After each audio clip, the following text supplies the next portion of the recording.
Hi అండి, welcome back to our channel. ఈరోజు ఎంతో టేస్టీగా నూపప్పు అరిసెలు చేసుకుందామండి. అరిసెలు పర్ఫెక్ట్గా రావాలంటే కంపల్సరీగా కొన్ని టిప్స్ అయితే పాటించాలండి. అప్పుడే మన అరిసెలు గట్టిగా లేకుండా తినడానికి వీలుగా ఉంటాయి.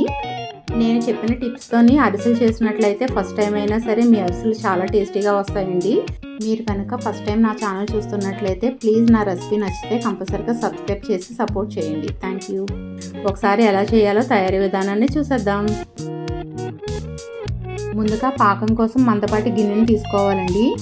నేను ఇక్కడ 2 కేజీలు పిండి తీసుకున్నానండి. దానికి 1 కేజీ బెల్లం, 1/2 కేజీ షుగర్ వేసుకోవాలి. ఇప్పుడు ఇందులోని 1/2 గ్లాస్ వాటర్ వేసుకోవాలండి.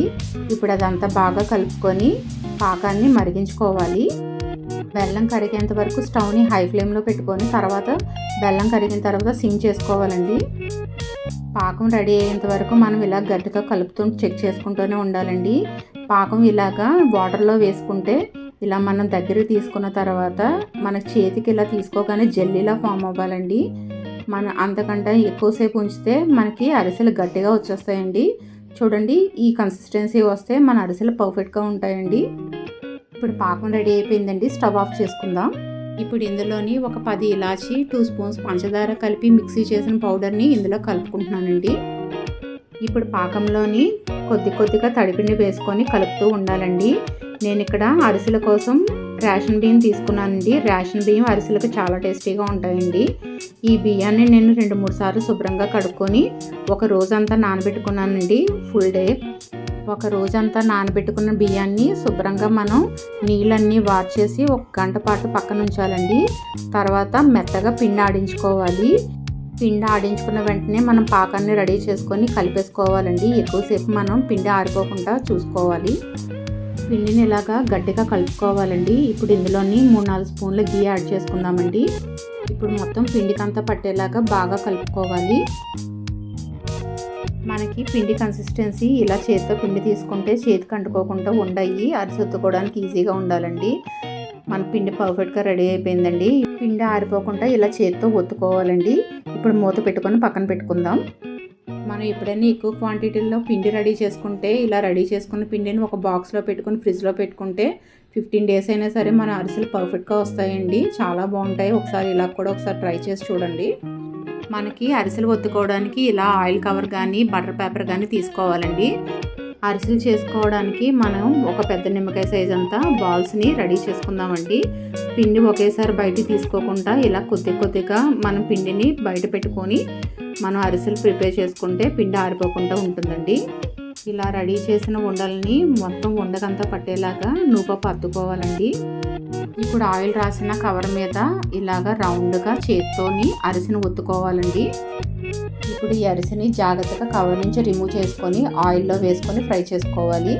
మనం అరిసెల్ని మీడియం ఫ్లేమ్ మీదే ఫ్రై చేసుకోవాలండి. అప్పుడే లోపల వరకు కుక్ అయ్యి మన అరిసెలు పర్ఫెక్ట్గా వస్తాయండి.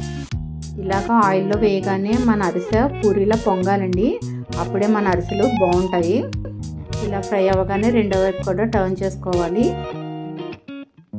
మనం ఎక్కువ క్వాంటిటీలో చేసినప్పుడు ఇలాగ అరిసెల్ని రోటీ మేకర్లో వేసుకొని ప్రెస్ చేస్తే ఈవెన్గా రౌండ్గా వస్తాయండి. మనకి ఎక్కువ కష్టంగా అనిపించదు.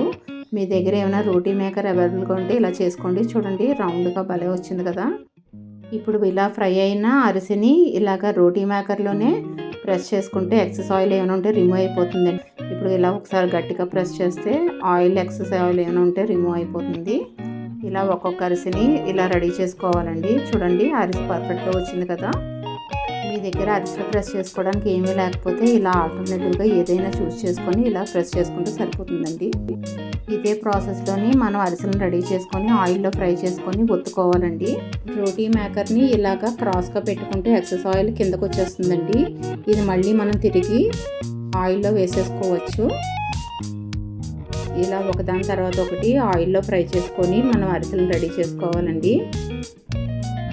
ఆయిల్లోని నువ్వులు ఉండిపోతున్నాయి కదండి. ఈ నువ్వుల్ని ఇలా స్ట్రైనర్తోని ఫిల్టర్ చేసేసుకుంటే మనకి ఇవన్నీ వచ్చేస్తాయండి. అంతే అండి, ఇలా ట్రై చేస్తే మన అరిసెలు చాలా బాగా వస్తాయండి. ఇలా రెడీ చేసుకున్న అరిసెల్ని ఒక 15 to 20 డేస్ డబ్బాలో స్టోర్ చేసుకుంటే బాగుంటాయండి. అంతకంటే ఎక్కువ డేస్ నిల్వ ఉంటే ఆయిల్ స్మెల్ వచ్చి అంత టేస్టీగా అనిపించవండి. ఇలా ఫ్రెష్గా ఎప్పటికప్పుడు చేసుకొని తింటే అరిసెలు చాలా బాగుంటాయండి. Thank you for watching. Please like, share, comment and subscribe to my channel. మీకు కనుక ఈ వీడియో నచ్చినట్లయితే కంపల్సరీగా మీ ఒపీనియన్ని కామెంట్ రూపంలో నాకు షేర్ చేయండి. Thank you.